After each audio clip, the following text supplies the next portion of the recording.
Yo voy a hablar del déficit en la síntesis de ácidos biliares, que es una causa de enfermedad hepática poco frecuente, si bien la verdadera prevalencia realmente se desconoce, pero que se expresa especialmente en el primer año de vida, pero como les decía, es poco frecuente, pero clínicamente se presenta con datos clínicos y bioquímicos comunes a la mayoría de las enfermedades que se presentan en este grupo etario, que es colestasis. Por eso la importancia del diagnóstico diferencial. ¿Y por qué es tan importante el diagnóstico diferencial con otras causas de colestasis? Porque esta entidad tiene tratamiento específico y una vez que lo hacemos, instalando el tratamiento correcto, el paciente cambia claramente y le mejoramos el pronóstico. Yo les contaba que la expresión clínica es con colestasis, que es común a la expresión clínica de la mayoría de las enfermedades que se presenta dentro del primer año de vida. Por eso quiero introducirlos en esto. Colestasis es la alteración en el flujo normal de la bilis, secundario a anormalidades estructurales y o moleculares del hígado y o del árbol biliar. Cuando hablamos de colestasis, esta se puede expresar desde el punto de vista bioquímico, se expresa desde el punto de vista bioquímico con aumento de la bilirrubina a expensas de la bilirrubina conjugada y el aumento de las enzimas que nosotros denominamos enzimas de colestasis, que son la gamma-GT y la fosfatasa alcalina, que se encuentran en el polo canalicular del hepatocito y una vez que éstas toman contacto con los ácidos biliares de la luz canalicular, se activan. Por eso son las enzimas por excelencia de colestasis. Histológicamente, la presencia de pigmentos biliares y desde el punto de vista clínico vamos a tener un paciente ictérico, pero con datos clínicos que le son comunes al aumento de la bilirrubina conjugada, que es la coluria y la hipocolia o acolia, porque como todos sabemos, la bilirrubina conjugada es la única que es capaz de ser excretada por el glomérulo, por eso el color de la orina es tan característico, y la disminución o ausencia de las sales biliares en el intestino es lo que caracteriza a este color de la materia fecal, ausente o apenas coloreado. Entonces, la colestasis puede ser de origen hepatocelular, cuando el problema está a nivel del hepatocito, como es esta entidad de la que vamos a hablar hoy, o cuando hay una alteración anatómica del árbol biliar, es lo que nosotros denominamos colestasis obstructiva, cuyo ejemplo más claro es la atresia de vías biliares. En ambos casos, el aumento de bilirrubina es a expensas de la bilirrubina conjugada, que siempre es patológico. La formación de la bilis es una de las funciones más importantes del hígado, y el componente más importante de la bilis lo constituyen los ácidos biliares, que se sintetizan únicamente en el hepatocito a partir del colesterol.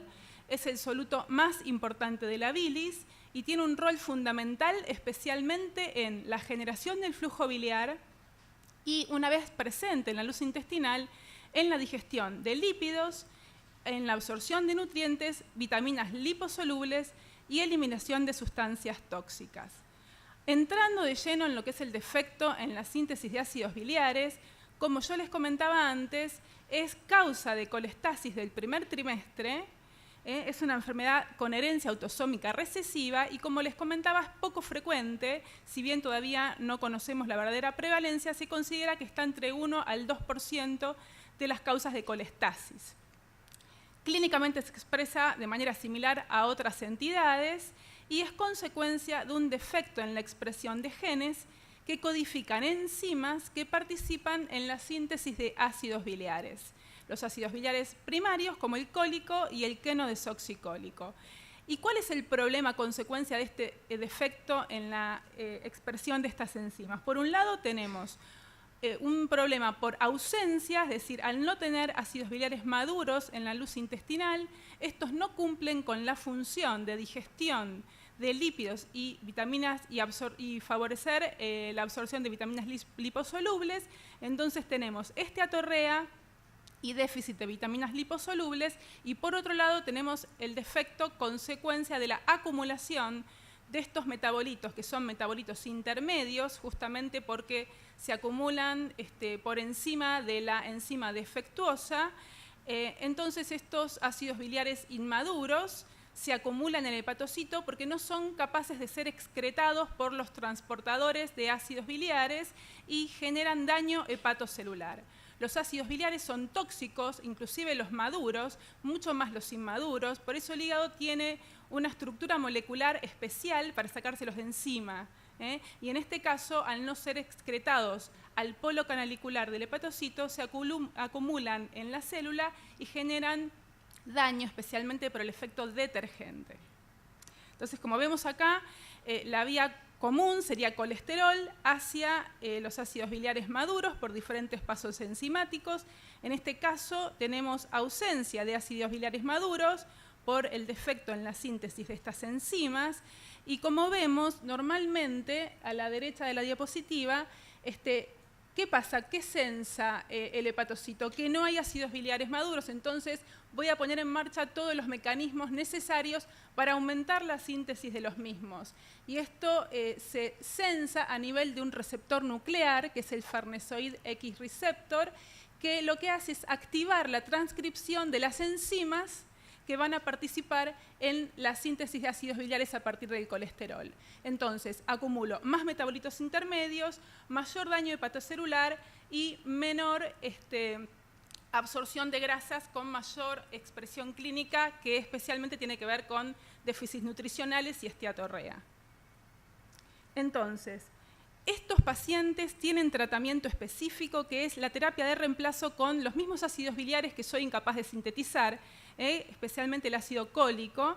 El tratamiento precoz modifica el pronóstico de estos pacientes que si no lo instalamos precozmente, la historia natural es hacia la enfermedad hepática progresiva, cirrosis y las consecuencias de la cirrosis, entre otras cosas, insuficiencia hepática. Entonces, con el tratamiento adecuado, estamos aportando en forma exógena el ácido biliar maduro, que en este caso es el ácido cólico, y inhibimos a través de la acción de la enzima limitante la síntesis de los metabolitos intermedios. Entonces, dejo de producir metabolitos intermedios y reemplazo ácidos biliares maduros con los ácidos biliares exógenos. Entonces puedo, una vez que estos estén en la luz intestinal, retomar toda la función que los mismos cumplen en la luz intestinal. Entonces mejoro la esteatorrea y mejoro la mala absorción de vitaminas liposolubles. Entonces, ¿cómo sospecho yo, como yo les decía antes, que es una expresión clínica muy similar a otras entidades? Bueno, la tengo que pensar en un paciente que cursa con colestasis neonatal, en el que descarté las causas más frecuentes de colestasis, especialmente del primer trimestre. No me voy a detener en esto por cuestiones de tiempo, pero una vez que se descartaron las causas más frecuentes, la tengo que sospechar especialmente en aquellos pacientes que tienen gamma GT normal. Como yo les explicaba antes, esta enzima es una enzima que se encuentra en el polo canalicular del hepatocito, que en este caso no se va a activar porque no llega a haber ácidos biliares en la luz canalicular, entonces no se activa. Entonces voy a tener un chico colestático, francamente ictérico, con aumento de bilirrubina conjugada, pero, oh sorpresa, tiene gamma GT normal.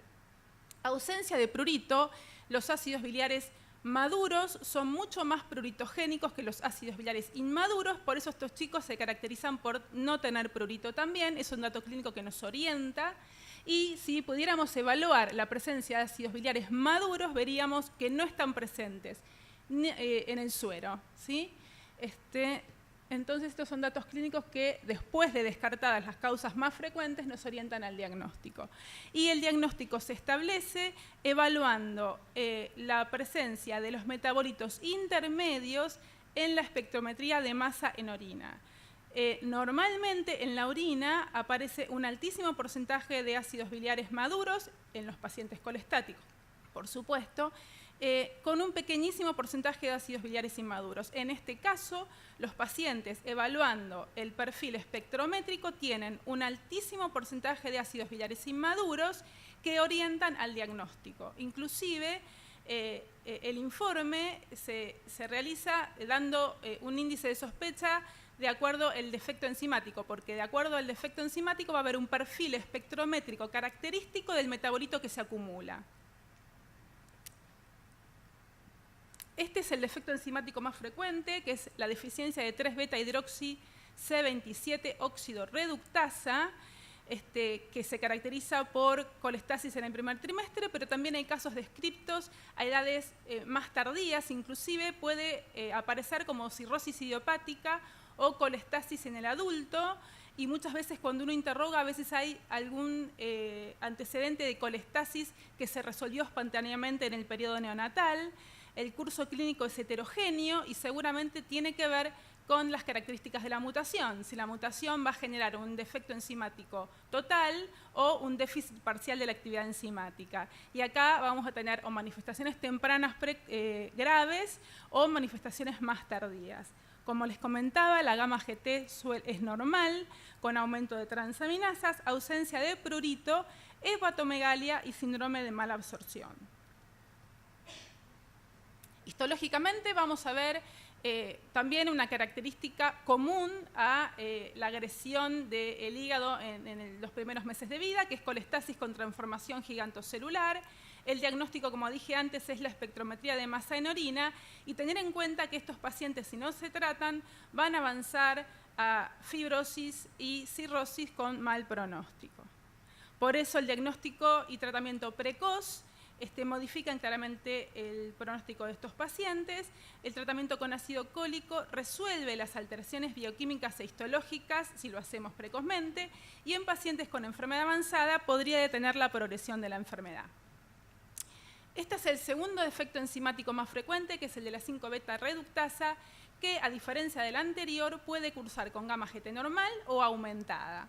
Pero a diferencia del anterior, la progresión a la insuficiencia hepática es mucho más rápida y estos pacientes son los que especialmente debemos tratar precozmente. Muchas veces son confundidos con hemocromatosis neonatal porque tanto el hierro como el cobre se excretan por bilis y a veces son mal interpretados como hemocromatosis.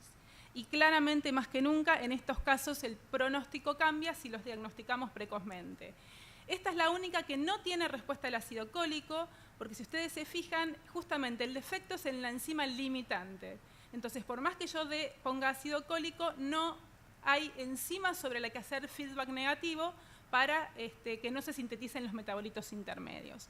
Entonces, es rápidamente progresiva, gamma GT normal, sin respuesta al ácido cólico, y la única solución es el trasplante precoz. Después de las conclusiones viene un caso clínico muy cortito. Como conclusiones, ¿vamos bien? El aumento de bilirrubina conjugada siempre es patológico. Esto es muy importante. Nosotros como hepatólogos vemos frecuentemente que niños interpretados como ictericias fisiológicas dan vueltas y vueltas y vueltas tomando sol todos los días y nos llegan tardíamente. Entonces, jerarquizar la colestasis, especialmente en los primeros meses de vida, porque esto nos puede estar mostrando una expresión clínica mucho más agresiva, porque si se expresa precozmente, el defecto enzimático seguramente es más marcado. Entonces, es sobre los pacientes que más podemos hacer con el tratamiento. Derivar tempranamente al especialista, y si bien es una enfermedad poco frecuente, es importante considerarla dentro de las etiologías prioritarias, ya que el diagnóstico y tratamiento oportuno modifican la evolución y el pronóstico. Y les quiero compartir el primer paciente que en el 2008 le hicimos diagnóstico, que la conocimos a los 3 meses de edad. El motivo de derivación había sido colestasis. Era una nena recién nacida de término con un Apgar vigoroso que se puso ictérica a partir de las 48 horas de vida. Tenía un hermano fallecido a los 2 meses de vida por hemorragia cerebral en el contexto de coagulopatía. Nosotros creemos que el paciente había tenido una insuficiencia hepática y esa fue la causa del sangrado, probablemente asociado a un déficit de vitamina K. Clínicamente estaba ictérica, tenía eritema palmar, que es un signo de hepatopatía crónica, hepatomegalia con aumento de consistencia y acolia. El laboratorio a expensas de bilirrubina conjugada, una bilirrubina total de 10,7, aumento de transaminasas y gamma GT normal. Nos llamaba la atención porque semejante bilirrubina con gamma GT normal nos alertaba, con un TP de 34% alterado y un KPTT también alterado, pero que normaliza con vitamina K. Obviamente, como yo les contaba, más allá de que tiene gamma GT normal, no podemos dejar de descartar las entidades más frecuentes en este grupo etario. Entonces se descartaron causas virales, se descartó el déficit de alfa-1 antitripsina. Si bien en la ecografía se veía vesícula y un hígado que no decía mucho, vía biliar no dilatada, y no se visualizaba correctamente la vesícula.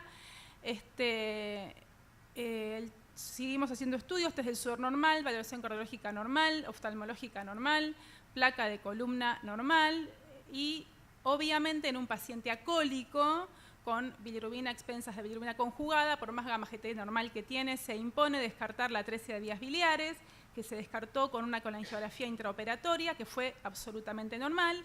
Esto nos descarta la atresia de vías biliares. En el mismo procedimiento se hizo una biopsia hepática, donde vemos una alteración de la arquitectura. Acá vemos la presencia de pigmentos biliares. Ahí se ven mejor la presencia de pigmentos biliares y la transformación gigantocelular.